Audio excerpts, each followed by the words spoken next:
Yeah, cue the intro. We should actually have a producer that never does anything. Like, what's a name that we can throw to producer and just anytime like, hey, Jeff, edit that out. Yeah, cut that part. Is Jeff Woogie, good? Is Jeff a good fake producer? do we have we have a Jeff though in Illuminati, don't we? Oh shit. Okay.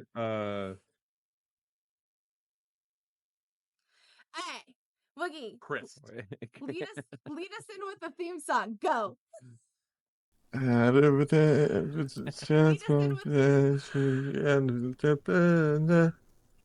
Good job, Woogie. Thank you so much. Hey, Woogie did his part.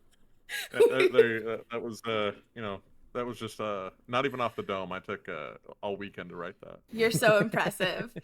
Yeah, Well, thanks. I'm going to say welcome to the first episode, or as some gamers might say, the tutorial episode of our new show, Grit. This is a weekly show every Thursday at maybe 6 p.m. Who knows? Woogie had to clean. I blame him. And we will be breaking down all of the hot week of gaming news, from everything from game releases, things that are hitting the industry, what games we're playing, and so what. I am the resident gamer girl of Illuminati, it feels like at sometimes. I have the amazing Danny with me, who is also part of the gaming crew at Illuminati. Also just wrote an amazing article review on Banishers, so go check that out. And then we have Woogie, who was just a random I met in a lobby of Overwatch one day, years ago, and he's stuck with me ever since. Better or for worse? Better or for worse. How are you guys feeling today? Good. I mean, it's been a up and down week in terms of gaming news for sure. Yeah. But today seemed to be a better day than yesterday, at least. That's true. Let's start off on a light note before we just like bum everyone out though with the gaming news that's happened this week. Let's talk about what games have released this week. Is there any games that have come out that you guys, not Woogie apparently, new games this week that you guys were excited for? Now hold on. Cyberpunk released a patch this week. Okay. So that's something that I've downloaded. And Baldur's Gate also released a patch this week. So basically, I'm set for the next month. So, Great. yeah. I mean, am I excited for? I'm excited for Final Fantasy VII Rebirth. Am I gonna be playing it this weekend? No.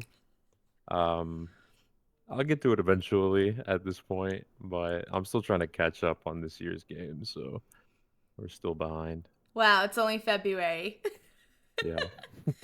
Well, Final Fantasy VII Rebirth did come out, and that's only on PlayStation 5, it seemed like when I looked it up. I am not a Final Fantasy Yeah. girl.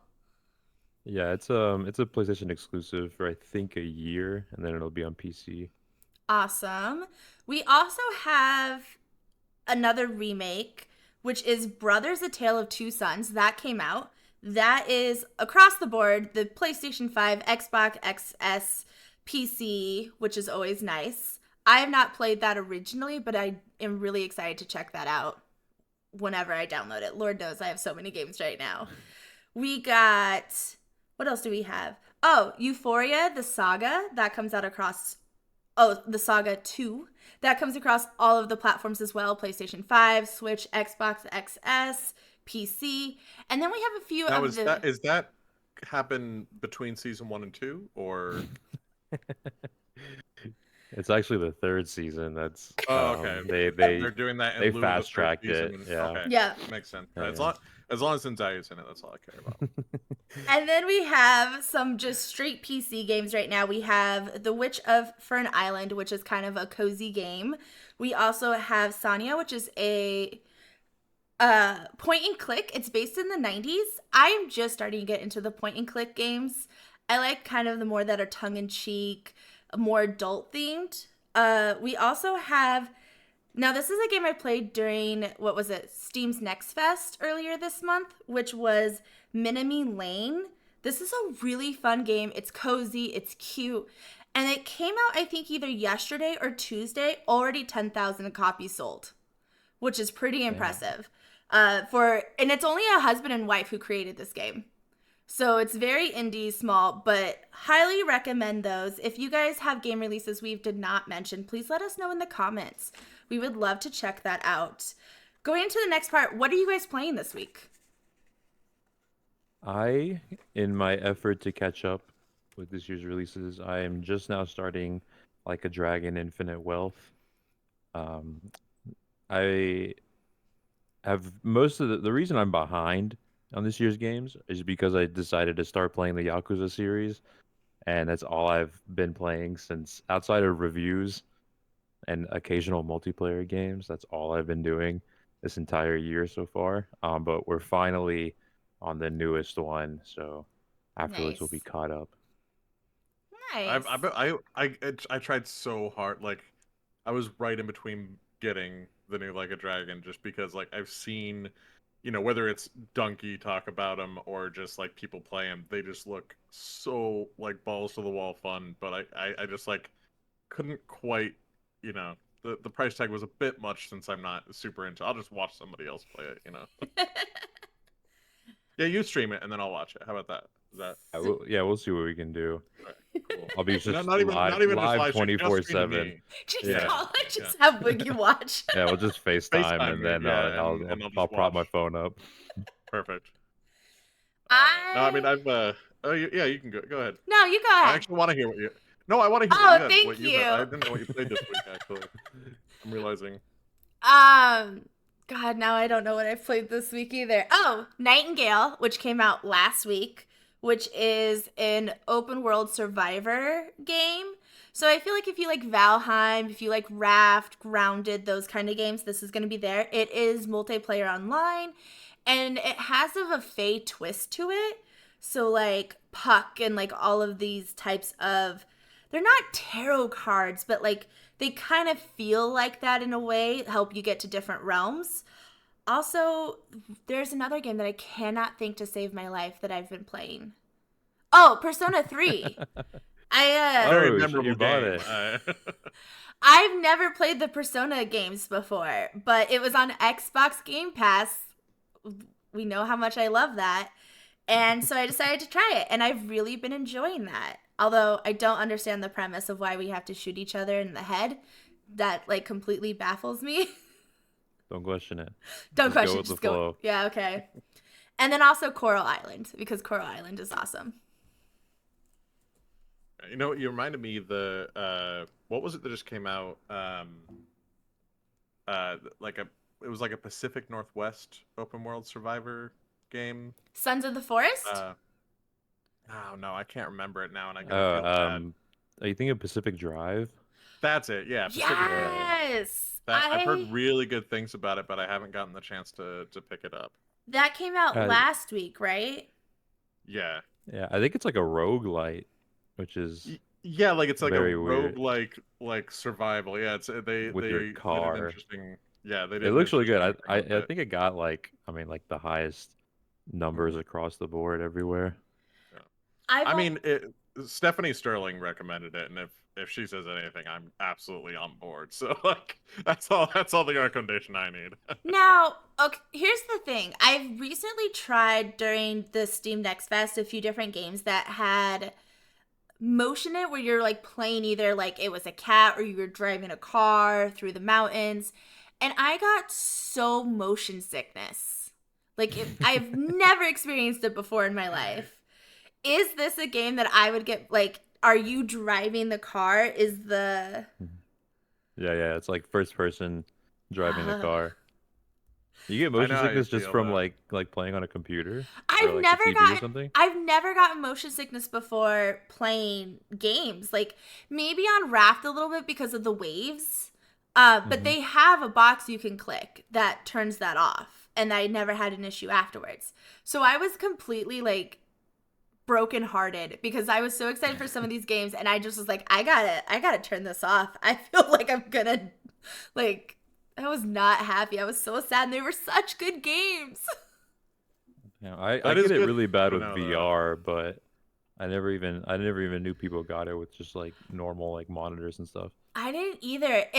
When I looked it up, it said it had something to do with like your brain is processing like you're sitting still, but like your eyes are seeing that you're moving. But like I would assume the same mechanics work when you're in, what is it, first person, when you're like, you don't see yourself running, you just, but I don't have the issue there. So no idea, but I know a lot of games turn the motion blur up to 10, and that can really mess with it. But yeah, interesting. I get real bad. My worst motion sickness is watching Let's Plays of VR games. I like, even if I just have it on the side, I can still get sick from that. So I'm with you on, I'm very prone to motion sickness. I try to stay away from that. Interesting. Well, if you get motion sickness too in games, let me know in the comments so I'm not alone. But if not, check out Pacific Drive. It sounds awesome. Now, let's break into some of these tough stories this week. Turn my paper over like it's on there. It's not. I think the big thing... Get out a pen like Jon Stewart. I think the big thing this week that everyone's talking about right now is the game layoffs. I saw a statistic, which is crazy to me. In 2023, we had a total of about 10,000 layoffs in the gaming industry. We're 59 days into, it can't be 59 days. Oh, I guess so. 30 and 30, 60. We're 59 days into 2024, and we are at 8,100 layoffs so far. God. It's awful. Like, it's literally every day, almost every day this week. It's just been like, which company is doing it next? I think EA was yesterday with like 600 something employees. Sony was the day before with 900. And it doesn't make any sense because it's like games industry is coming off of like the most profitable year ever. All these companies are doing incredibly well, and yet there's still the need for these mass layoffs. And I mean, at a certain point, it's just becoming like whether it's the investors or just whoever's at the top of these companies, just using it as another way to profit off of it.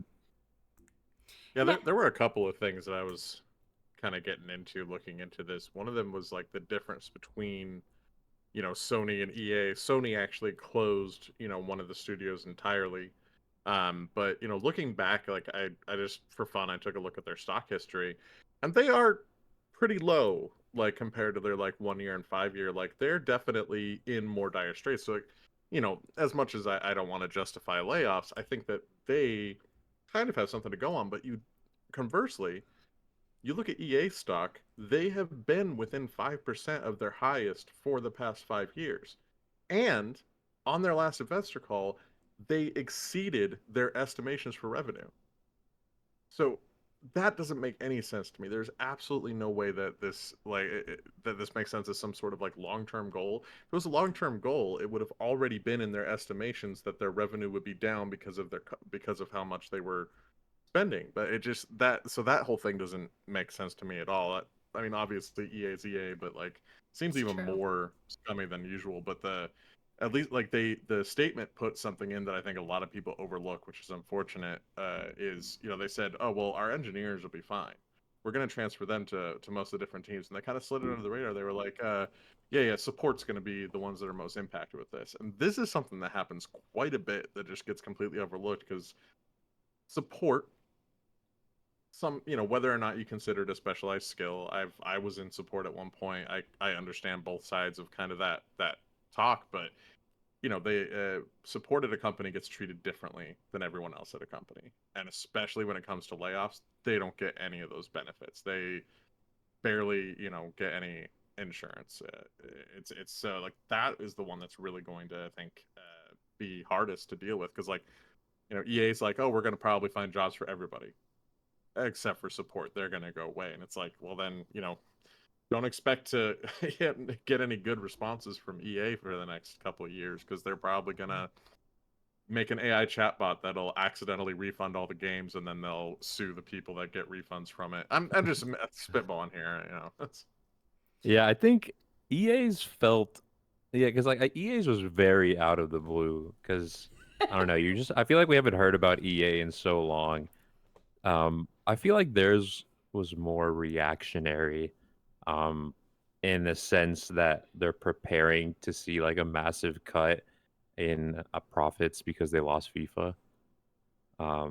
Like I think that's been probably like the biggest moneymaker they've had for like the last 2 decades or however long they've been making them. Do you think And so yeah, with that, like losing that license is just it's gonna be probably pretty rough on the company. But also they have kind of on the opposite side of that, they have college football 25 coming out this year, which is like the first college football game since like 2013 or something. And that's gonna at least offset the cost for FIFA for 1 year, I would imagine, with just how many like people are hyped for that game. I have to wonder in EA games, I would not think FIFA was their big like bread earner. I would think it's Sims. So it would It's be FIFA's international. You don't Yeah, understand how big it is in Europe and in South America. that makes sense. yeah, Everyone plays FIFA and only FIFA. If you say I play video games in South America, you're saying I own FIFA. It is insane how much they play it down there. yeah. Biggest sport in the world equals the biggest sport video game in the world. Yeah. Like it's too Like it's global. it's surprising that like, something like F1 has a huge a lot bigger following than C, but it doesn't have that same cross appeal to Yeah. gaming, whereas FIFA has just always kind of struck that nerve, and as long as they keep releasing with the newest people, then they'll keep making money off of that for sure. But well, not anymore. They Yeah, can't like have them. Sony Sony's layoffs were insane because like you mentioned how they closed the studio, like the entire London PlayStation Yes. studio, which I think was mostly VR games. So like you can kind of see it because like PlayStation VR definitely isn't as profitable as Sony wants it to be, but like even like Insomniac, Naughty Dog, and Gorilla, like arguably, I don't even mean it's arguably like easily Sony's like top three studios right now, all had to do layoffs, and so though that's where Sony's doesn't make sense to me. It's just like how if you're part of those development teams that make the Spider-Mans, the Last of Us of the world, and the Horizon games. Like it's just if you're not safe at those like at those companies and those studios, like no one is. Like I'm like it sucks, but like at this point, like no one who's working in this industry should have any sense of job security unless they're like up at the top.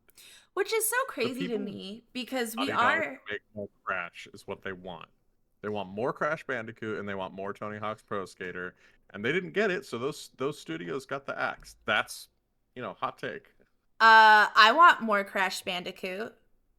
So Well, I'm you might get some. I'm Um, not complaining there, but I did also see something that was crazy to me, and I forget which studio it was that was working on the Star Wars game that got the axe recently. Respawn, yeah. Yeah, but I saw someone that say that they've been on 3 different Star Wars projects that have all gotten the axe beforehand. Yeah, I mean, with a property like that, like, and they've been making games since like the early 90s. Who knows how many Star Wars games have like started production just to get like canned halfway through. But that one was so weird because it was literally like 2 weeks ago that we first heard about it. Like the Mandalorian first person shooter game. And then immediately now it's just like it's gone. But at It's least such there's a like contrast to like what it used to be. I mean, like I look at my Steam library and I bought for $10, a while ago, the 20 game, this 20 Star Wars games that came out in the course of 5 years, all different genres, all different yeah. everything, and now they're just saying like, oh no, that doesn't work anymore. It's like it can work, maybe just Yeah, and don't I pull just a Ubisoft and say that your game is quadruple A, and just maybe spend a little bit less money in it and make it good enough. which is kind of ironic because they are making a Star Wars game that comes out Yeah. this year. I was gonna say, I would think Star Wars would But be the one property that like would be one of the ones that would always succeed because of the built-in fan base that's been created around it. yeah, you would think. And I feel like I don't have the numbers, but I would say the numbers probably support that argument as well. Well, I you just take a it look doesn't. at something just like the Mandalorian, the show, right? Like, Fucking love you Mandalorian. don't. It's great, right? But nobody expected to be enjoying a Star Wars show that didn't have main characters or Jedi, right? Like that. And That's then true. within the course of a year, they had the Bad Batch and Mandalorian and Book of Boba Fett, like, and all of those got really great. Well, I gave Well, Book of Boba Fett really good reviews. I Everybody else I was hated Book of lukewarm. Boba Fett. Okay, look, we don't need to talk about. But I'm saying, like, they genre bent it in a way that, like, they were still in Star Wars, and you still felt like it was Star Wars. But how many episodes of Mandalorian went before someone even brought up, using the Force or the dark saber? Like, it's a lot, and they could have very well done something like that. Had a good actual first person shooter, fun game where you do different mechanics, and they just were like, nah, don't see the profit in that because we it decided so. it like from every angle, canceling that game doesn't make any sense. It's a Star Wars game, like you said, massive property. It's gonna make money. It's Mandalorian capitalizing off of that success. It's Respawn, who has done nothing but prove that they know how to make Star Wars games and first person shooters with Apex Legends and Titanfall. Like, it is the easiest recipe for success. And to cancel it, I'm assuming incredibly early in production, just doesn't make any sense. Like, it's just, you're throwing away money at that point. Is there anything that could make sense to why these layoffs are happening?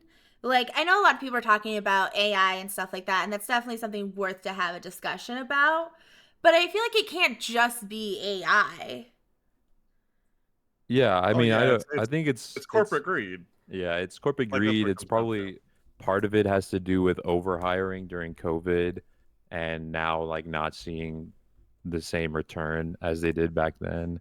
But I mean, yeah, it's probably I would imagine it's mostly corporate greed that's doing it because again, like 2023 was insanely profitable for the video game industry and it's like I don't know if it's as profitable as the movie industry or anywhere near there, but like it's right up there if it isn't already beaten it. So it doesn't make any sense for these companies to start like laying off like crazy.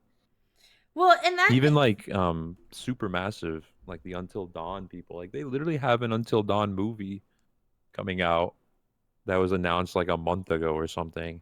But then now like the company is like I get like the people making the game aren't making the movie, but like if the company is successful enough to get a movie, you would imagine they'd be successful enough to not lay off a percentage of their employees.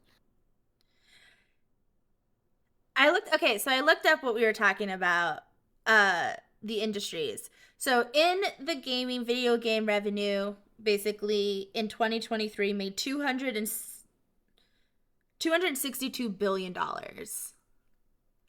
It's a lot of money. It's a lot of money, and it's projected to make 312 billion. That can't be right. Video game revenue is projected to rise from 262 billion in 2023 to 312 billion in 2027. So Yeah. sorry. Did you just say that revenue is expected to increase, and yet all these companies are saying we need to scale back and lay people off and cancel projects? Like, again, it doesn't line up with what they're saying. It just doesn't. And I think that this is one of those times where they can be reactive to something happening, right? That there was some legitimate concern around, there was some firing of writers based around, AI stuff recently, and then they didn't mention it in their releases, but at the same time that other companies are doing it, they don't get as much flack if they're not the only ones doing it. So they're all just kind of like, all right, let's dump staff. Well, and that's what's interesting. What is that new game that just came out? It's Hell something. Helldivers? Yes.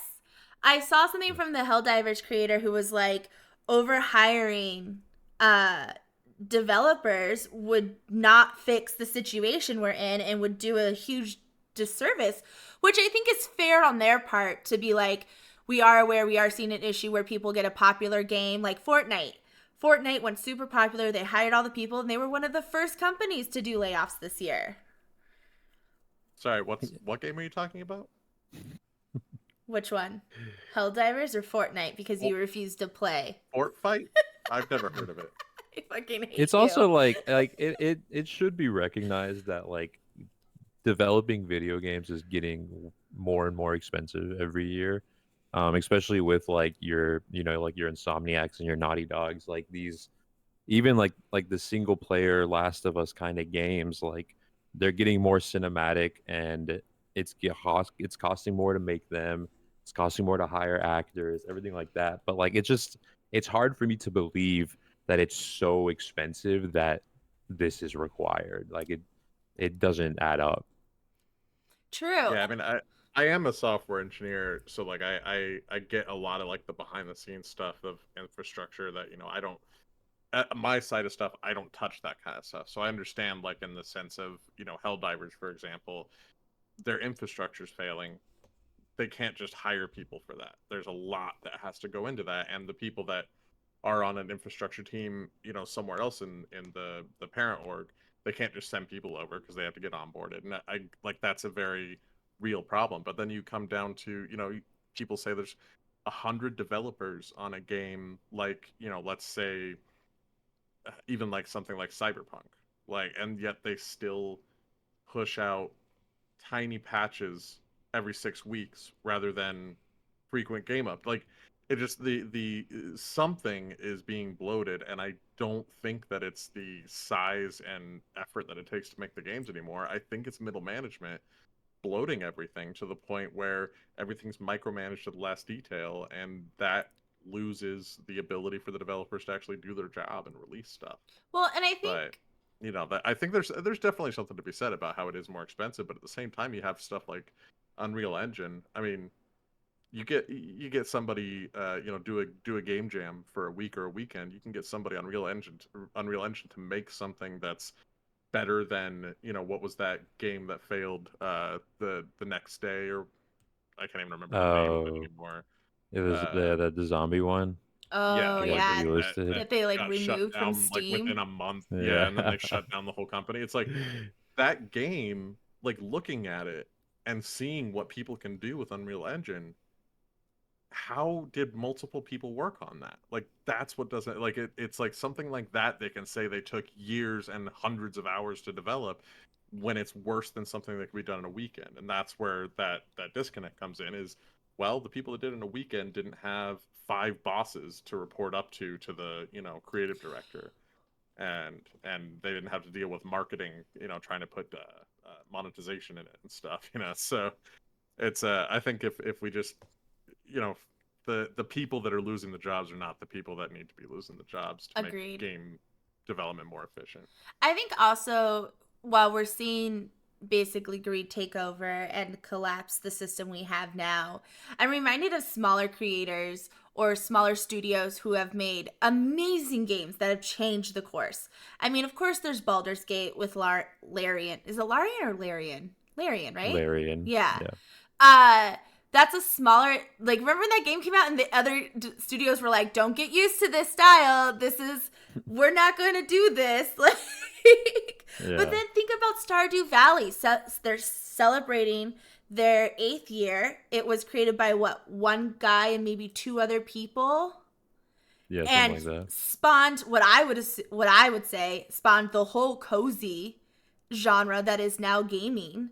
And you have him doing tours of the music. They have a cookbook that's about to come out. They have the new drop that's going to be 1.6 update, which they just announced will be coming out in March, I think March 19th, which is going to have so much more content. I think we see a lot more games going through the crowdfunding aspect. Coral Island was another game that has just tons of amount of content that they're adding that they were completely funded. I also feel like the guy who does Paralives, he was let go of a studio years ago and then was like, you know what, I'm going to make my own game. And I think Paralives is going to be a massive success when it launches next year in the early access. And so I hope that we'll see more people start to go this route. Because You say that, and today, I don't know if you saw, but it kind of seems like the next trend might be that some of these studios just start branching away from your Microsofts, your Sonys, Toys for Bob. They made Yes. like all of the Spyro Reignite trilogy and like the recent Crash Bandicoots. They split from Microsoft and Activision today. Embracer, I hope to God this is a sign of Embracer jumping ship and just getting out of the games industry. They're easily the most hated studio company, whatever you want to call them, in the industry. But they are selling Saber, and potentially selling Gearbox to get rid of those, and then they will go kind of their own separate way.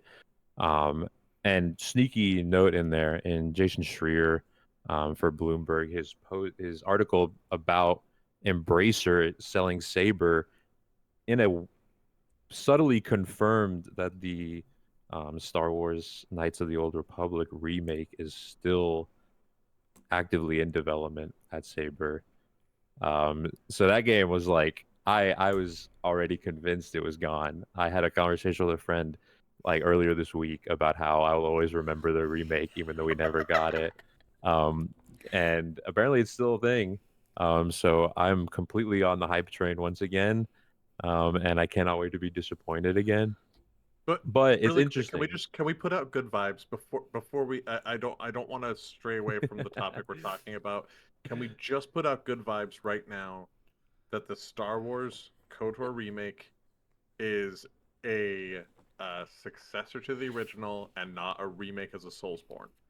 Please, please, please, please. That's all I want. Okay, please continue. Sorry. But it's an interesting trend to see if it like continues. I'm sure there's a bunch of like contracts and business specific stuff that I don't understand. So I'm assuming not every company can just up and leave. But it's interesting to see if that will continue, and we'll get like an influx of technically independent developers. Yeah. Well, how many success stories do these big companies have to see before they admit? I mean, It's true. even like you said, like Stardew Valley, right? One guy, right? Like, not Bored Ape. That's something else entirely. What's his name? Oh my gosh, I just looked up his account too. Yeah, not Bored Ape. That is the wrong thing. Bored But, Ape. like, Bored Ape number no, it's one. not the Bored Ape. But like Stardew Valley, one guy. Even like this is obviously a long time past, but Minecraft's original release, one guy, right? Like, and then like of course there's collaborations on music and stuff. Five Nights at Freddy's, like 15 games, and like every single one has been extremely popular. Everybody really likes them. Like one guy again. It's these, and then you have even like the medium-sized stuff like Larian and stuff. Like you have successes. You have very very big successes with small targeted games with IP that never existed. Mm-hmm. And you still have people like Ubisoft going, nah, people just want Assassin's Creed again. It's like, no. It's Concerned I am Ape. that person. No, sorry. I am that person. Give me more Assassin's Just Creed. to be clear, I also want Assassin's Creed again because they haven't released an Assassin's Creed game since Assassin's Creed 2. So that's my little hot take. So I was gonna say it's Concerned Ape. I looked it up. Concerned Ape is the creator of Stardew Valley. Assassin's Creed, yes, we could use more of that. I would also. Who made Horizon? Was that EA? Guerrilla. Oh no, okay. No, that was Guerrilla. Part of the Layoffs. Well, there goes my hopes of a Horizon 3. I mean, there'll be a Horizon 3 for sure. Well, we have that TV show coming out soon. It'll once again be overshadowed by whatever From Software's next game is, or the next Zelda game. I think we mentioned you said like Gearbox, right? Was Gearbox the one? Gearbox is rumored for the Borderlands developers. I was gonna say they did Borderlands, and that Yeah. they just had. Have you seen the trailer for the new movie? Oh yeah. Yeah, is it good? I've got like good. I don't know. Look, I have It to. seems fun. I'm Tiny Tina Camp. I was not on the Borderlands thing until I played Wonderland, and then I was like, well, fuck. I really enjoyed this. I might as well give Borderlands a check. And I have Borderlands 3, have not played it. It was free on Epic Games one day, and I downloaded it. Oh yeah, I have it too. Yeah, I have it free on Epic, and I haven't played it. If you are looking for free games, download Epic. Even if you don't play Fortnite and you don't really play any of the other games, they have some amazing deals every now and then that you can just grab that free game and just let it sit there.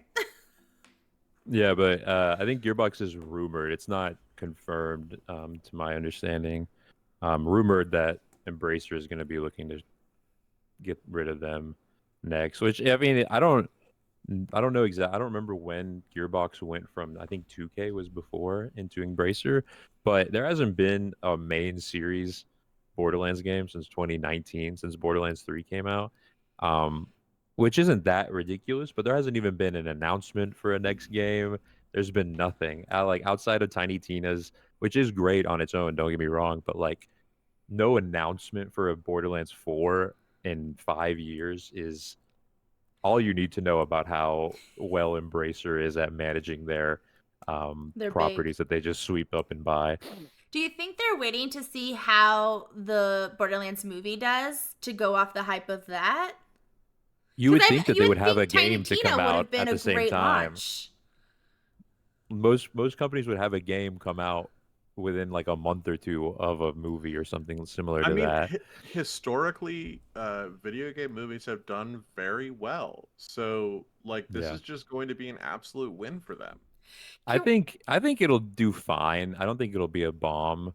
I mean, it's not going to make like $1 billion, but you have the people who will hate watch it, so you'll get their money. You'll have the people who want to see it and will enjoy it, and then you have just like your Jack Black stands. I was gonna say will just go see whatever he makes. Jack and no Black. hate, respect, honestly. So far this man is like getting the gauntlet, like the gauntlet stones of gaming IPs right now, of like movies. He has Mario. He's got, what is it, the Minecraft movie that's in the works. We have Borderlands. What other movie or what other game do you think Jack Black should be if it was in a movie? Sorry, don't forget that he was in Jumanji. That's not a video game. It's literally Jumanji the video game. Is there? I mean, I think it has to be the Legend of Zelda movie. I don't know who you put him in there as. You get him in there. I don't care. Make him just have him walk by in the back like the guy from what was it? With the honestly, Jack Black would make a really good old man that gives Link the sword. You know, it's dangerous to go alone. Yeah. You know, something like that. I don't know. Jack Black. I guess it depends on what time period within the Zelda timeline this movie is going to take place in, but yeah, like the village elder or something is Jack Black. He's a Gerudo. Here's my dream cast. For Timothée Zelda? Chalamet as Zelda. That's it. Just Timothée Chalamet as Zelda. Why? As Zelda or as Link? You heard me. Zelda. Okay. I'm more of the Hunter Schafer Zelda party, but I would be there opening night to see a Timothée Chalamet Zelda. I'm just saying, now that because someone mentioned Crash Bandicoot earlier, all I can think about is Jack Black as Crash. And just the pure chaos that would be. Like, how has Crash Bandicoot not gotten a movie, like an animated movie at this point? Well, because he doesn't talk. He could talk. Neither does Mario, really. No, that would make it so bad. Well, that's the thing, right? Is that Mario has talked, right? At least, and they. Okay, Minecraft. Like, I don't know. I can't see Crash. I can't see Minecraft. That's the whole... What about Minecraft? They don't make talk. a movie out of it. They don't talk. Okay, but have you seen story mode? Because they do a really good job with that. No, but, I just see people making traps in their house 24/7. Like, that's what. My son was like, I've got all these traps in case anybody invades my base, and I'm like, dude, you only play with your sister, and she doesn't care enough. Yeah, she's not stepping foot in there though. You make sure of it. So, moving on.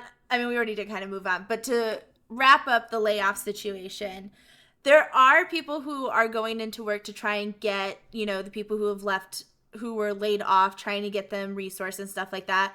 Larian is hiring right now. They posted yesterday that they have a whole list of jobs that they're looking for. There's other people who are making contact sheets, whether you are a smaller studio who's looking to hire or you're someone who's looking to be hired. So if you're not already and you have been one of the people who have been laid off, go to Twitter, start checking. There's so many people right now who are trying to do this, because I think the one thing we've all agreed on during this discussion is the only way we're going to save this industry, not that it really needs saving right now because it's clearly making a lot of money, is going back to gamers protecting the people, like loving the games, supporting the indies, supporting the smaller developers, all of that stuff. And I think the best way to do it is just really start to get connected. One side note, you did make a small mistake. You said go to Twitter, but it is x.com. No, you take that word out of your mouth. It's still Twitter.com. It is Twitter.com because he did not buy the rights for the. Chris, can we edit that? Can we edit that out in the VOD, please? Thanks. Another Chris, do not. Another little aside. The games industry deserves better than Jeff Keighley. That brings us. So tired of this. Like, layoff after layoff, this dude never talks about it. Arguably the biggest face in gaming, definitely has like the most sway. Didn't talk about it last year at the Game Awards. Put over Woogie after here. last year's layoff. Hasn't said a thing about this year's layoffs, and is just posting about AI sent gamer sent nonsense. And I cannot. Like, I get it. See it. What are we looking at? I can't see it. If it's not Kojima, Jeff Keighley's not talking about it unless it's game sent for some reason. Yeah, so and it's. I put it on the screen. I blocked out Woogie for this so people could see it. But there was a new thing that is coming out in the market, which no one asked for this. I have never asked to be like, can I have what explosions smell like? Or, I mean, maybe storms or forests, like in a candle. I can light a candle if I want that feeling in a cozy game. But I don't need human extrusion, whatever, like sweat. I don't need that. I don't. Oh, yeah. You don't want like a 4D theater experience every time you're, I don't know, playing Call of Duty and a helicarrier airstrike comes and kills you. You don't want to smell the napalm from that experience. Yeah, I mean, it is the game sent. It's a AI powered box that I guess recognizes whatever game you're playing and spits out a smell to match that environment. The included smells are gunfire, explosions, racing. Don't even know what the smell of, I guess, like burnt tires. I guess. And then exhaust. storms and forests.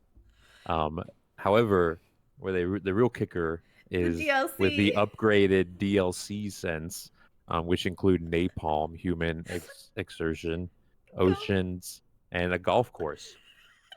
For all the golf gamers, for all the all the people still playing Super Mario Golf. Wii Golf. Yeah. You can smell it like you're right there next to Yoshi. And it's $150. That is madness. $150 with like a discount on Amazon. First of all, $180 normally. First of all, go to jail purely for creating such an event, like such an object. Did not be needed. I don't even want to start to imagine like people who are creating games and be like, oh, but what is it going to smell like? And then to add the DLC? No. The DLC is great. Done. Go away. The microtransactions on the AI smell is incredible. Honestly, if I visit a friend or go over to someone's house and I see this, it's on site. Like we're just throwing hands right there because this is insane. This is gonna be a complete failure. Is the only shining light in Jeff Keighley talking about this one product. I hope he got paid a couple $1 million or whatever the paycheck was, because there's no shot this product succeeds in any capacity. I love that it was announced the same day as the big layoffs. So first of all, you're just adding salt to wound right there. And then also, I feel like the gaming community can be very toxic sometimes depending on where you fall in the type of games. But this was like the one thing that brought us all together. We were all like, no, fuck this thing. No one wants it. No one asked for it. Yeah, We are all united on how stupid this idea is. I'm not gonna lie, I would like to experience it one time. But again, not for $180. Um, yeah, I don't know. But on the Jeff Keighley topic, I highly recommend everyone go to Kirk McKean. I hope I pronounced that right. He did a really great article for Sports Illustrated about how the games industry deserves a better spokesperson than Jeff Keighley, and it's a very, very good read. So please go check that out. Yeah. I don't know. I just could not imagine. Woogie, I deleted it so you can talk now. You've been so quiet over there. You're out of jail. No, I mean, while you guys have been He's been talking about it, I've pre-ordering just it. been, He's like, yeah, take I've my been money buying quick. 5 of them.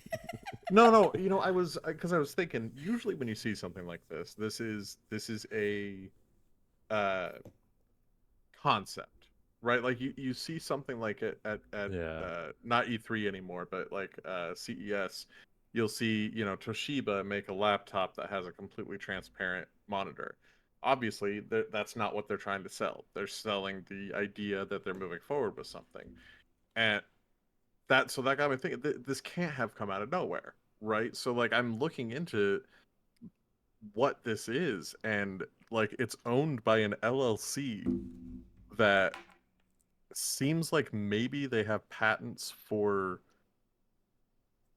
like digital signing devices or something. Like this is an older company like that signature, like credit card signatures and stuff like that. yeah, exactly. Yeah, like that's at least, I mean, that's what it looked like. Obviously I don't know enough, but like this is a patent from they have a patent filed for an FCC grant filed from June of 2023. So I'm like, It's that just enough money to make laundering. a product, right? Like there's no way that June to February is enough to make a product like this. Even if it wasn't smell based and AI, to get a product of this scale from zero to release in 6 months is unheard of. So like I just think that there's something really fishy going on with this. You think it's a scam? Not a scam, but I mean, money laundering is, like obviously this money's coming from somewhere. There's this is an LLC called Elevated Perceptions. That's who owns it. And it's run by the president's name is Casey Bunce, I don't know, but like he's the president. He's on LinkedIn. He has 64 connections on LinkedIn. So obviously he's a very, popular C-level executive. But like, what is this? What is Elevated Perceptions LLC that has 2 FCC filings for something in June and is now releasing a multi-million-dollar campaign? Well, like this is ridiculous. Where is the money coming from? That's all I want to know. Well, if Woogie goes missing in the next week, contact Casey Bunce. Find one of the 60 connections on LinkedIn. Yes. What yeah, you know? I don't know. One of the 60 connections, Jeff Keighley. And Kojima. I wouldn't be surprised. I mean, honestly though, like why is I don't know. I feel like Jeff Keighley is just coasting on the fact that he knows that nobody that actually has the ability to get him to leave will make him leave. Like he's settled into the point where he had enough street cred to be popular enough to get embedded into the not the elite, but the corporate side of things. So now the corporate people like him because he doesn't say anything controversial and he plugs their stupid ass shit when they pay him to. Allegedly, I'm alleging that somebody had to have fucking paid Jeff Keighley for that. There's no way. There- I think they really were banking on like the shock factor of going viral about like gamer sense and just like the nastiness of that. And they could not have like chosen a worse time to try to like, oh, announce this hilarious little new product that's gonna go viral because everyone thinks it's so stupid. Because it instantly got like brushed under the rug. Like no Oh, one is yeah. talking about this thing. And if they announced this any other day, or I guess any other week outside of this week, it probably would have gone insane. But yeah, I imagine it's gonna. I mean, this isn't the first time anybody's come up with the idea of smell-o-vision. Like True. Yeah. that's something that back in the '80s they tried to do this. It's There's just a like, reason it hasn't really oh, happened. but now it has the word AI in it, Oh. so they can Buzzword. redo it. Honestly, take anything from the '80s and put AI with it now, right? Like, and you have whatever you need. Satellite dishes, right? You thought that they went out with streaming, they're back in. AI satellite dishes. I feel like though adding AI to it is also just an automatic killer because people are so against AI in itself. Like It depends on the vertical. Yeah. If it's like in gaming, we've been hit over the head with it so much that we're sick of it. But you take a look at anything that, I'm not gonna say Luddites or dullards, but people who are generally not into technology, they still see the idea of an AI product as a good thing.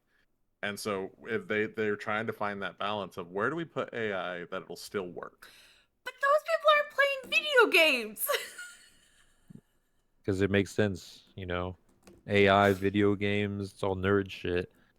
It's got to work together, right? The amount of games I have thought of that I play just in my whole life experience this week and what sense would be associated with that has been such an interesting just like mental thing. Like, Woogie, I was thinking of your Bastion. What does that smell like? Oil? Why would I want my room to smell like oil? Like, what? Yeah, like what does Zenyatta smell like? Just like metal. Like it's like you've been holding pennies all and day.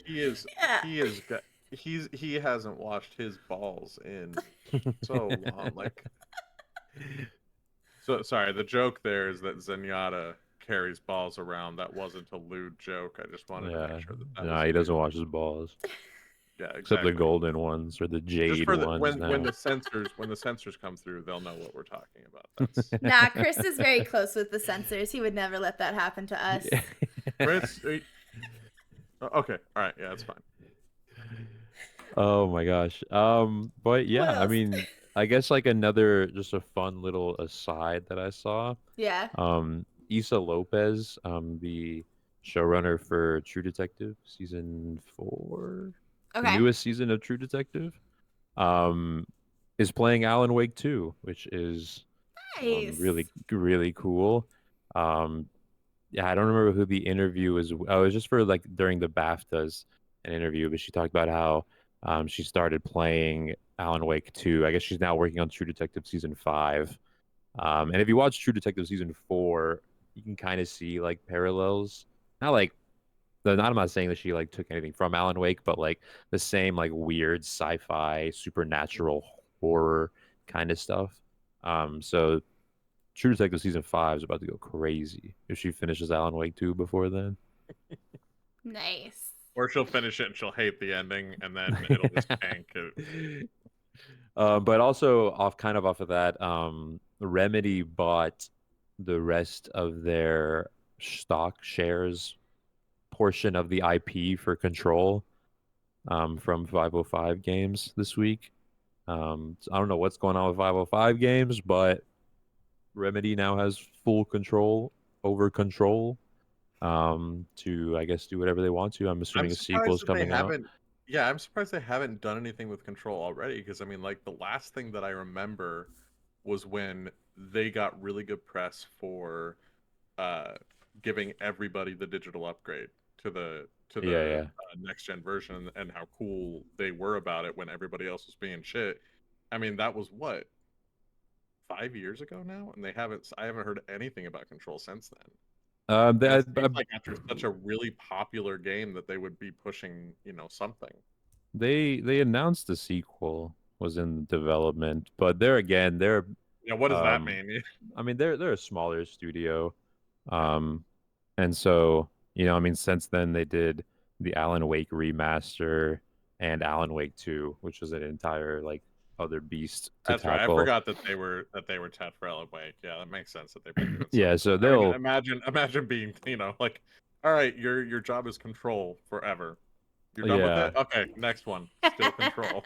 Yeah, they're working on it says from June 2021. They're working on a new bigger budget Control game and a multiplayer spin-off. But Sounds like Battle Royale. I mean, that could be kind of cool. If you have like the same powers that the main character in Control has, where you can just like fly around and manipulate gravity and stuff. I'd Like that'd rather be a see wild. I'd rather see an asymmetrical like Dead by Daylight style. Some people play as the Oh, it's like the Remedy advanced verse. user. It's like all of their characters. That would be Oh, sick. that's not what I was thinking, but yeah, sure, let's go. I can do that too. Well, because it's all connected, right? Like they're all Oh like. yeah, they did put Alan Wake and Dead by Daylight just the other Yeah, day. yeah. I need them to get Quantum Break. I don't know who's that the rights to that are tied up with. I'm assuming Microsoft, because I think it was an Xbox exclusive. Well, yeah, it was the Max Payne guy. Oh, right, yeah. And so I need that. I think they're aren't they also doing a Max Payne 2 remake? Oh, No. So now here we need to make sure that we're saying, is it a remake or a remaster, right? What's the difference? I think it's a remake. So remake is like from the ground up. Yeah, like and a remaster is just like a polish. Yeah, it's like updating the graphics generally, a little bit. yeah. Got it. But then there's also, I mean, there are like, I don't even know if there's a word for like a hybrid remaster remake where they do, something like Command and Conquer when they released their remastered. It wasn't remastered. They built the engine from the ground up again, but they built it in a way where the old assets could be used and the new assets could be used. Interesting. And it's Oh, like, that's cool. is that a remaster or is that a remake? Because technically, it's like It's a acts remake. like it's a remaster, but it does have some new functionality. But then again, like the game doesn't change at all. The missions are the same, the building and units are all the same, and the controls are the same. So it's like, where is that line? But I think the second you're making anything and not just smoothing a couple of like edges or something, I think that's just then Fair that'd be a enough. remake. Like remake is Final Fantasy VII. Like that's like the extreme remake, right? Like practically an entirely new game, new game style, new gameplay, and then a remaster is kind of like the Tomb Raider collection that came out, where it's like you're still playing the same game. It's just like, Lara Croft's boobs aren't triangles anymore. They're a normal shape, a natural shape. The amount of Lara Croft's ass I saw when the AI sent was announced was ridiculous. Oh my god, yeah, because like, I mean, some degenerates are always gonna like take it there. I mean, what else do you expect when the DLC says like the DLC sense is insane. That is truly the craziest thing I have ever seen. Were there any other breaking stories this week in the news industry? I don't know if I missed any on top of anything else we've discussed. I can't think of anything. Biden did tell developers to not use the C programming languages anymore, so that's a pretty big deal. I have no idea what that means. I'm a simpleton. No, so it's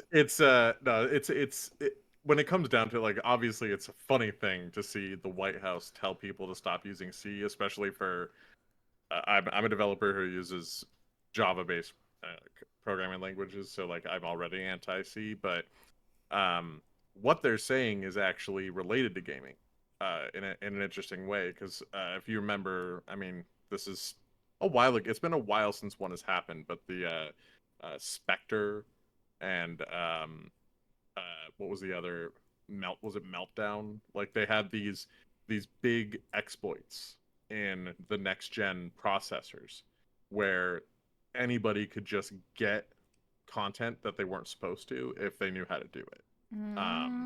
And so then they had to, which makes sense because it's kind of how the processors worked.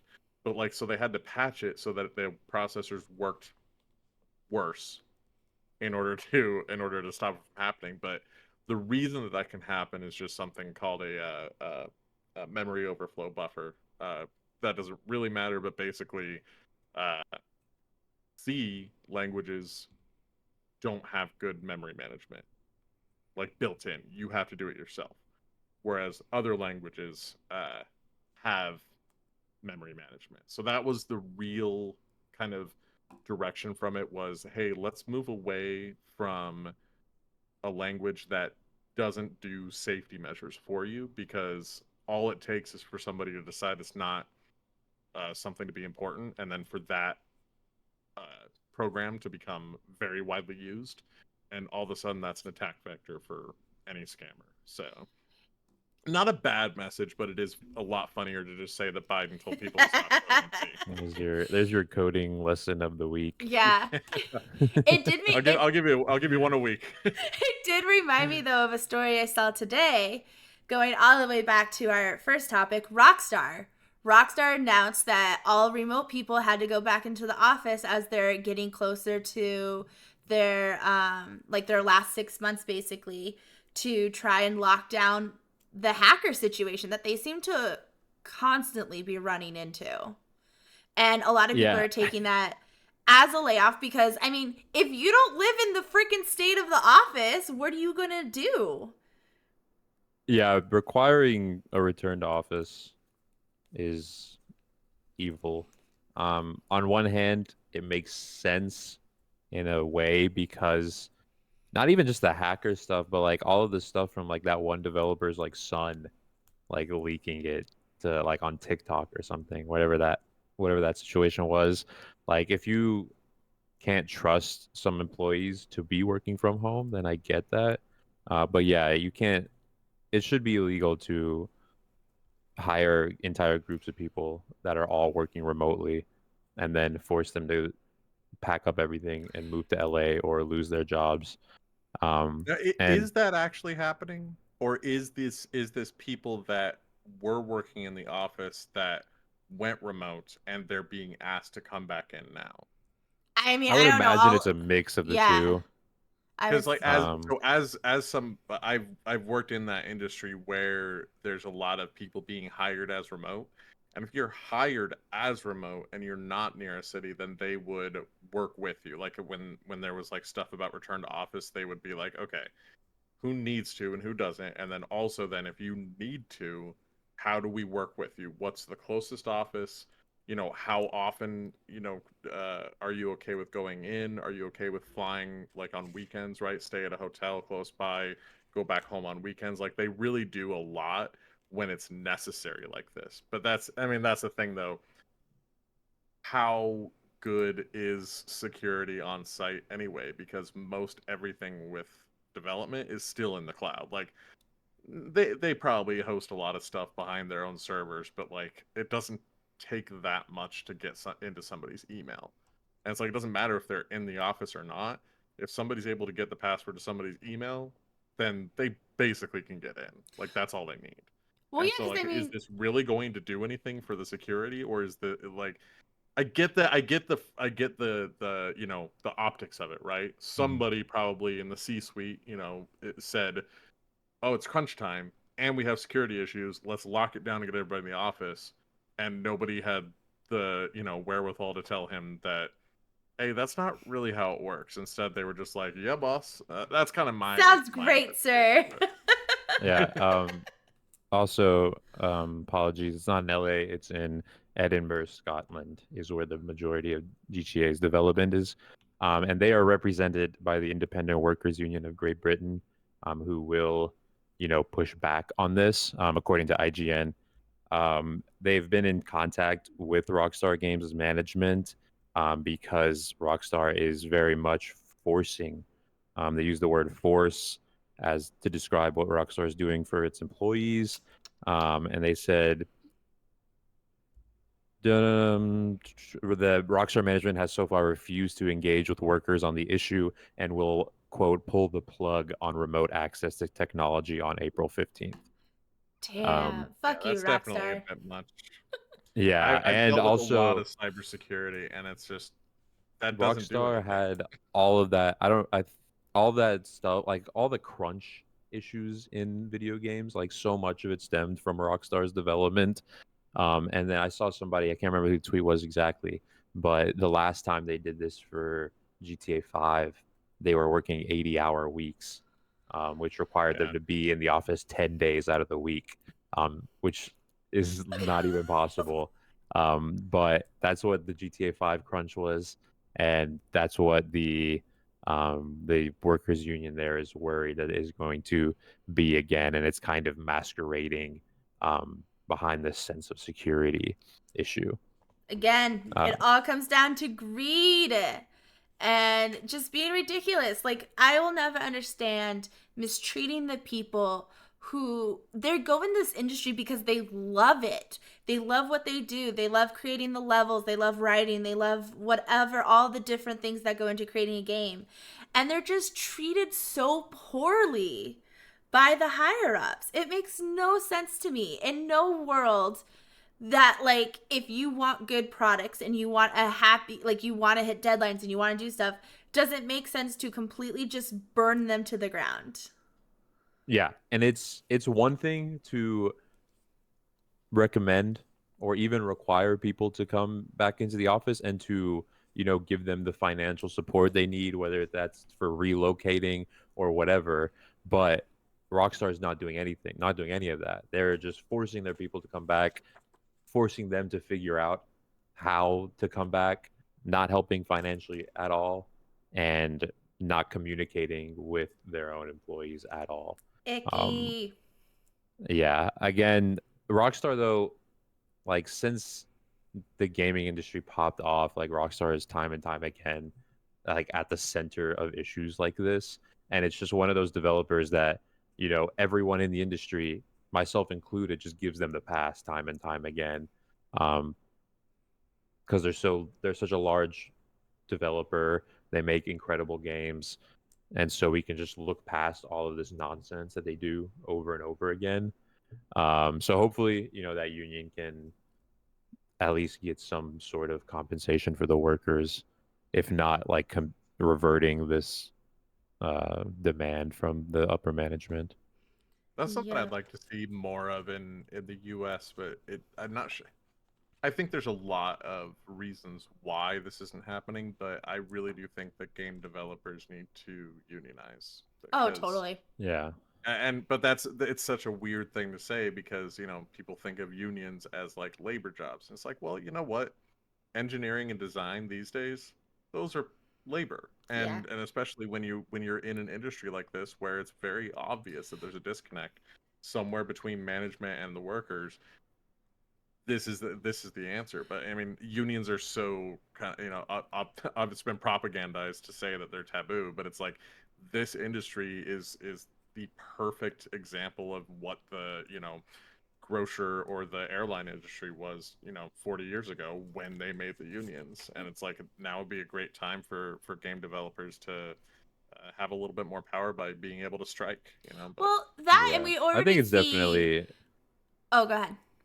I was just gonna say. I think it's definitely after, if the year continues like this, and after last year, I can definitely see it quickly, kind of like that kind of movement gaining steam. Oh, yeah. Well, we already I hope so. see what the voice actors in games. Yeah, I mean, they're already in a union. If I. they're in SAG, yeah, but Yeah. they need their Yeah, if own you're a voice also, actor, you have to be in SAG. which is it's bullshit. Because SAG doesn't give a shit about the voice actors. The voice actors fought right alongside the rest of SAG during the actors strike this year or last year, and it seemed like the second the SAG members or the SAG leadership had the opportunity to sell out voice actors to these AI companies, they immediately did it. So they clearly don't treat the voice actors the same. But I don't know how easy it is to just leave SAG and try to start a new one. Right. Well, let's wrap this up on some good news. One thing that always makes me happy as a gamer is sales. And I feel like Steam always has freaking sales. Steam has sales going on all the time. And I always I'm like at the end of them or I'm too early. So I do want to shout out a sale that starts tomorrow. It's going to go from March 1st to the 10th. And it is the Steam's Women's Day sale. So it's all games that are going to be celebrating, March is Women's Month, but like women developers, women teams, women stories, anything like that. So if you are someone who wants to support that side, definitely check out Steam. We also have, what is it called? Games with Wings. They are doing a showcase tomorrow. There will be one at 10 a.m. on their Twitch, as well as they will replay it again tomorrow at 7 p.m.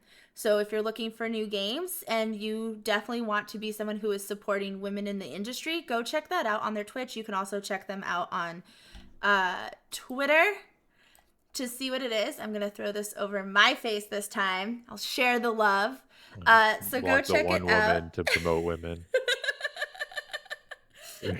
I was going to say, we are the problem. If you don't want to support women, Steam also does have the Steam Dino that's going on right now. So if you're somebody who doesn't want to support women, you still can save some money on some dinosaur games. So. Gotta save the dinosaur games. I think Steam is also doing a large Capcom sale. Nice. And there's never been a better Capcom time. Is doing a large Capcom sale. There's never been a better time to be a Japanese RPG player. With the Like a Dragon series and Final Fantasy popping off this year. So go play some new Capcom games if you haven't. Yeah. They don't make either of those two, but they make great games still. Resident Evil, incredible. And then let's wrap this up with some popular game updates. Did you guys have any game updates this week or that were announced that might be coming in the future? I don't even know what games you guys play that might have regular updates. League of Legends balance team is horrible and continues to screw over that game. That's the only game that I can think of with an update. I got a few. I already mentioned Stardew Valley announced that their big update, this is going to be a massive update, V1.6, is scheduled for March 19th, which is going to be really exciting. We also have Palia. They did actually push off their update till next week, and then we got the information today that it will be going live tomorrow. So if you're looking to play Palia tomorrow from 7 a.m. Pacific, ain't going to happen. It's going to take about 3 hours. But also, that the Stardew Valley update is PC. Yes. Right. Yeah, just and then PC. Consoles will be later, but yeah. PC on next month. Just PC. And then Palia is going to have things like steampunk-inspired decor, nautical found items. They're adding to the why can I not say this word? Pavilon? The thingy with the stores. Whatever. Pavilion? Yes, that's the word. You can go from your house straight to Bahara Bay, which is awesome because it is such a long walk.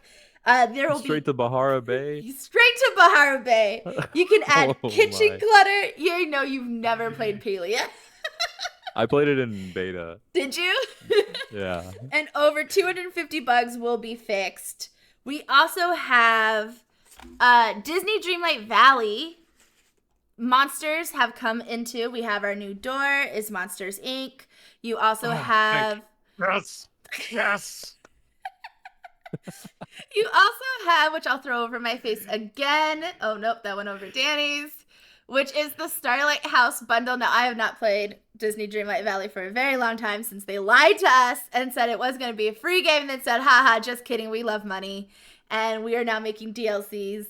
But if you have 4,000 Moonstones, you can get the Starlight House bundle, which I have to tell you, as a Beauty and the Beast fan, I want the Belle Green dress so badly. I know Woogie, you really want it.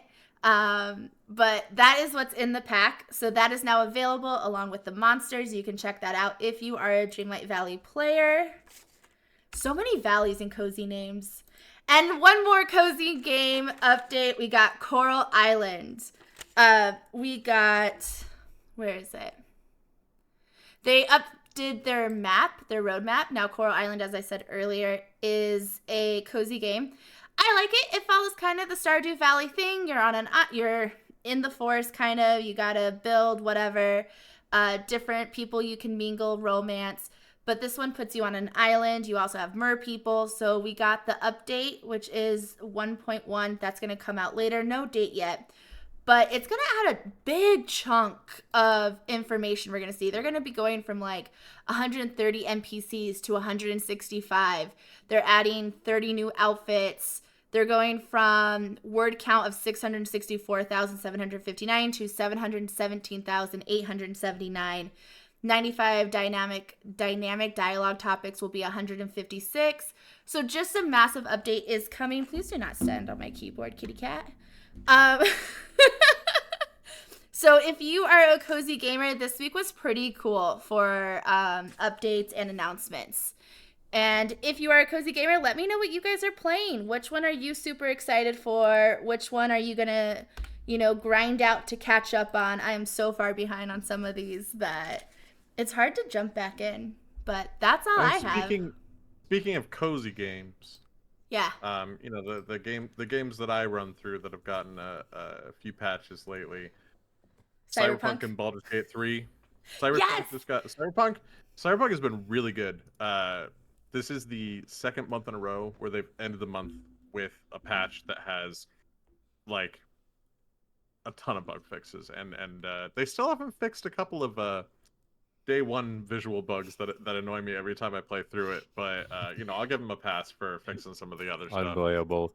It's really, there's this one scene where you pick up a chip, and the light is supposed to be on the chip, but it's like floating up here, and it like turns with it, and it's like in the first act of the game, and every single time I see it, I'm like, really, you guys couldn't fix anyway.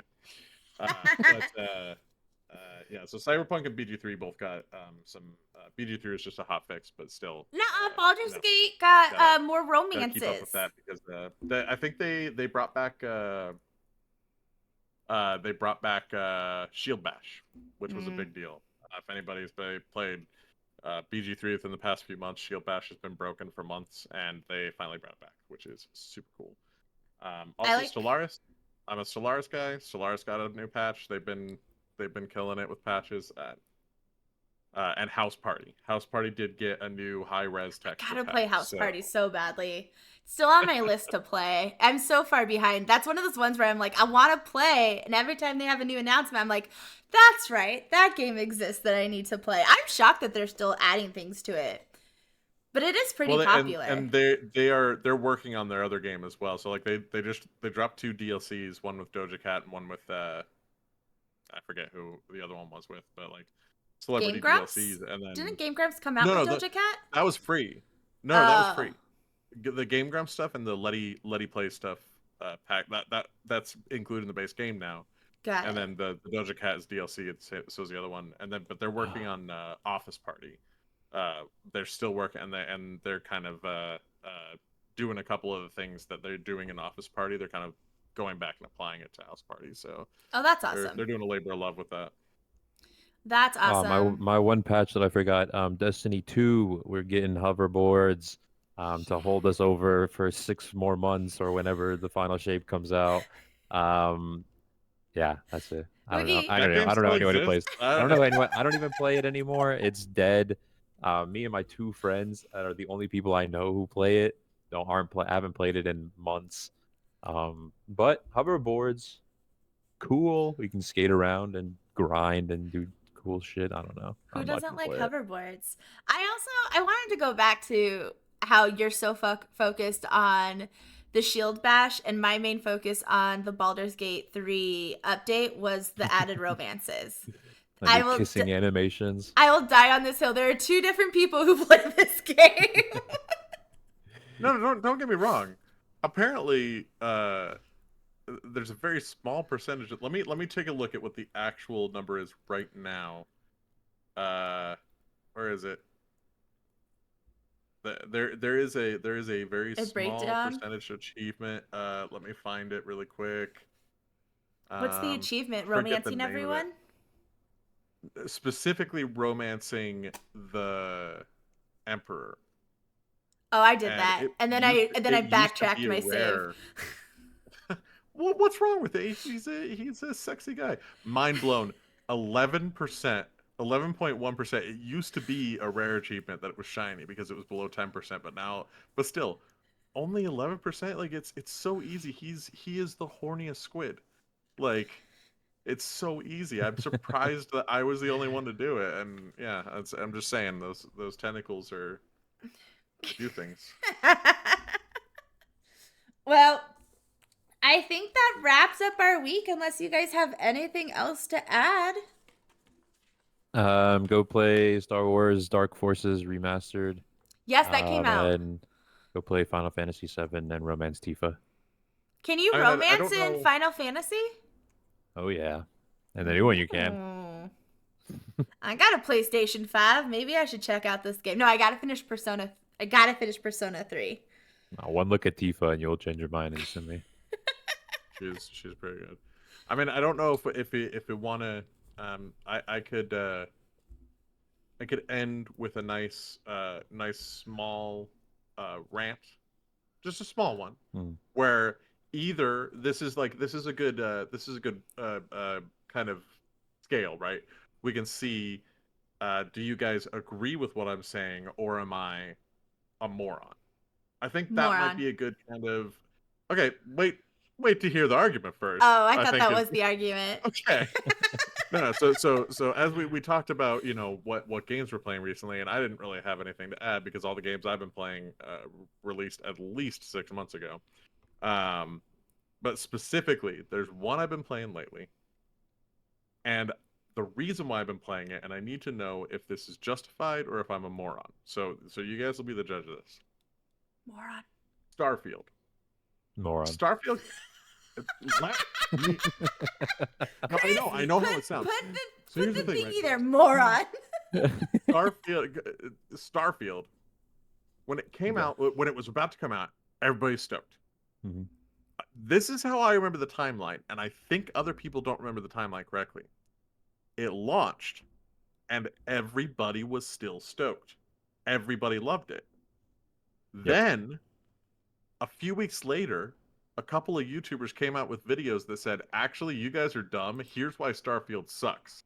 And then everybody was like, yeah, I hated it the whole time. But I'm like, no. Hang on. You guys liked this game just like I did. And so now I'm pissed off because, like, look, if you can give me a justification and say, after the first few weeks, like I thought that it thought that I had more legs. It didn't.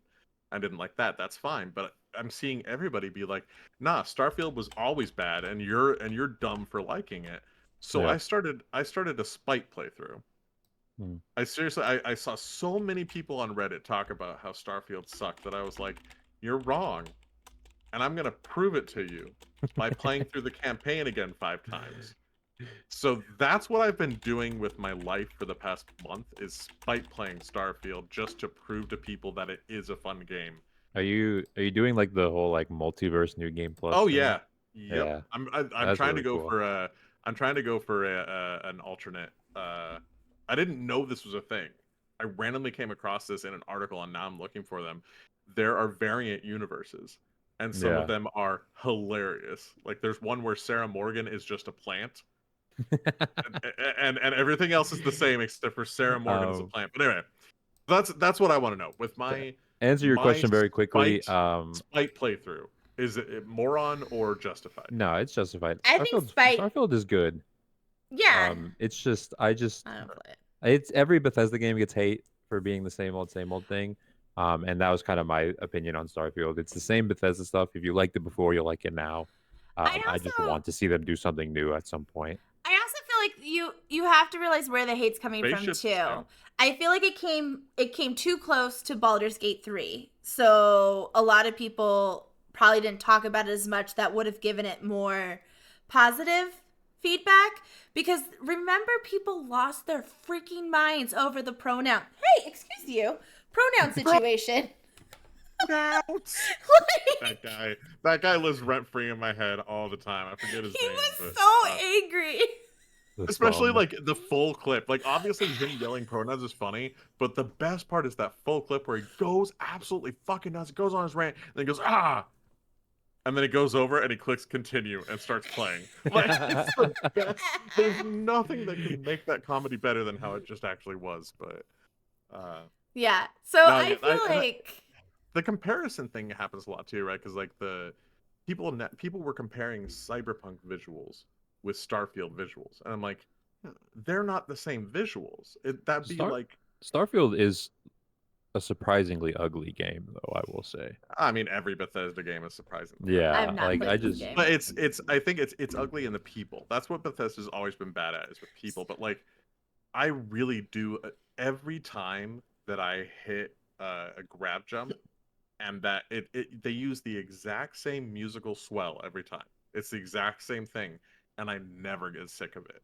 I feel something like I'm going through, and then the new planet arrives, and it's great, and the ships are there. It's great, but yeah, like yeah, you don't get that. Like that's what I like about when they add new stuff to, whether it's Fallout or Skyrim or anything like that. Like they'll add something to it that's new enough, but then like the gameplay can be rememberable. Like it's like, oh, I remember how to play this game. But then you've got stuff like scanning minerals and flying ships. So I think a lot of people, myself included, just with the new IP of Starfield, wanted to see something more new than what we got. Like if Bethesda's gonna do the same old, that's fine. Give me a million Fallouts and a million Elder Scrolls. I'll take it. But if even like your new IPs are just gonna be like reskinned versions of those games, but like lesser versions of those games, I'm not very interested in it. But again, just to be clear, I'm not playing it because I enjoy You're it. justified. I'll playing take it. it back. I'm playing it to prove everyone wrong. You That played it the is game a 5 that... times because you hate it. Exactly. They're like, oh, it doesn't have any longevity beyond the first 80 hours. Me, 300 hours in, proving you wrong. The New Game Plus thing is awesome. Like again, I haven't experienced it, and I'm not gonna put in the work to experience it multiple times, but it is really cool. I love that. That's the first time I've ever seen. I know that there have been a few games that have done it, but there's been like an in-universe reason for New Game Plus, which I thought was very, very cool. And then like they incorporate that in. Like if you go through New Game Plus and you have all your abilities and you start the story over, every once in a while it'll just let you skip things. It'll be like, oh yeah, I know what's going to happen here, so you can just say that, oh yeah, this is what's going to happen here, and they're like, oh, okay, go ahead then. Like, and it's great. They really did a good job of like weaving that in-universe New Game Plus to a point where it's fun on a different level. So Nice. I will say that part is fun, but I'm still most of it's fueled by spite. Sweet. So next week when we come back here for new game news, we will talk about the games we're starting to play, and Woogie will still be spite playing Stargate. No, I'll probably be moved on to spite playing Cyberpunk again. Oh, okay. Good. You can just play Cyberpunk. It's good. Yeah, it is. Well, but there's still people that give a shit, and I'm like, nah. Here's how you play this game. You show them who's boss. Yeah, I'll show all those people that don't watch me play it. Well, that was our first episode of Grit. We talked on a lot of different things. We will probably keep the same format going into, but if you have stories that you feel like we should have covered that we missed, let us know in the comments below. We will be going live on Twitch every Thursday around 6 p.m. Pacific. You can catch me, The Blonde Life, on social media. You can catch the Illuminerdy on all of our social media. It's all tagged below in the About section. Danny, you want to give yourself a shout out on where they can find you? Yeah, Twitter, at Bojic Danny. I'm hoping it's on the screen because my last name is a bit hard. But yeah, I sometimes post on there. I talked to Matthew Lillard yesterday about his new D&D whiskey. So hopefully that gets uploaded to YouTube soon. We'll see. Hopefully this weekend sometime. Man, But I want to see that. I love Matthew will. Lillard. He's great. He's awesome. Will that be on your YouTube or the Illuminati? No, that'll be on the YouTube? Illuminati Nice. YouTube. So we'll plug it on socials once that drops. Is it called Zoinks? It's called Quest's End. Very. Oh right, because it's D&D themed, not Scooby themed, of course. Yeah. Like very expensive limited edition whiskey. Nice. He's sending me a bottle, so Ooh, maybe you'll have to drink some on next episode. I'd love to get some. I'd love to get some and share and share a sip with you. So it's Quest's End Rogue on sale now. Get yours while stock lasts. Very limited edition, and it will sell out very quickly. Also, make sure to check out theilluminati.com so you can see Danny's, I don't know if this was your most recent review, but your review article on Banishers. Banishers is a very good game. Very, very good AA game. Give it a play. Yeah. Sometime. And what about you, Woogie? You can find me on Truth Social. Go to jail. Chris, where's the hook? Bring him out. Woogie will not be here next week. All right. Woogie's been fired for sending his pink slip with the whiskey. No, an automaton with his skin in his place. You can find me on Friendster. I'm gonna delete you. No, it's funny because I was thinking about that the other day. I deleted my Twitter because fuck Elon. And I realized I don't have any other socials, so I just if you find me, good luck, Get him on LinkedIn. Yeah, hit me up on LinkedIn. Do that. Yeah. Actually, I think I am linkedin.com/woogienoogie. I wonder if I am. Let me check that before I some random person just gonna get page not found. Okay, yeah, so I'm not linkedin.com/woogienoogie, but you can't find him. If you can find him, follow him. Find him on Overwatch. And you get 5%. If you get 5% off if you use code Illuminati. Don't listen to him. I don't. No, on my friendship, you get 5% off. Oh, great. On his membership, yeah. Just message me Illuminati, and I'll send you my lewds. Yeah. Great. Woogie. What a deal. We're ending this now. Thank you so much for tuning in. Woogie needs a muzzle. Bye, everyone. Goodbye.